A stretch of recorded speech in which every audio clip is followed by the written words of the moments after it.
İzleyiciler, bugün ben sizlere İyiler Akademi'nin 11. sınıflar için teşkil etmiş olduğu sınavdan 18 nömrəli sualın izahını vereceğim. Sual vektorlar bölmesine aittir.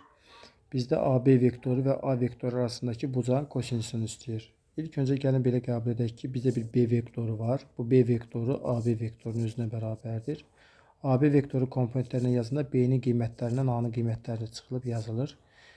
Onda yaza bilərik ki, Mənfi 7 çıxılsın. Yəni mənfi 7-dən gətirib mənfi 5 çıxıb yazacaq olacaqdır. Mənfi 2. 7-dən 7 çıxanda 0. Mənfi 7-dən mənfi 8 çıxanda isə 1 qalır. Biz artıq qəbul etmişik ki, bu B vektorudur. Bu B vektorunun qiyməti mənfi 2, 0 və 1-dir. Yəni bizdə artıq AB vektoru və A vektoru arasındakı bucaq deyəndə əslində B vektoru ilə A vektorunun arasındakı bu bucağın kosinüsünə söhbət gedir. İndi A vektorunda koordinatlarını aşağısında qeyd etsək 0, 1 və 1 şəklində yazılır.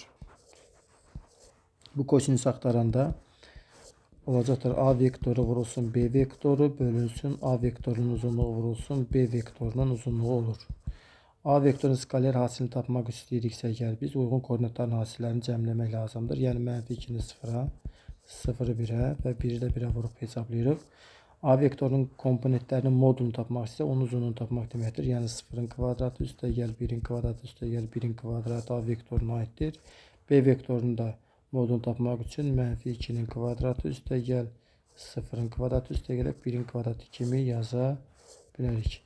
Buradan da anılacaqdır ki 0 üstəgəlsə 0 üstəgəl 1 aşağıda isə kökdə 2 vurulsun kökdə 5 şəklində yazmaq olar.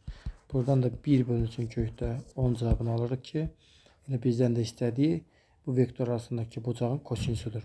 Kosinüsü də tapdıq ki, 1 bölünsün kökdə 10, yəni düzgün cavab olacaqdır D variantı. Sağ olun, növbəti videolarda görüşənədək.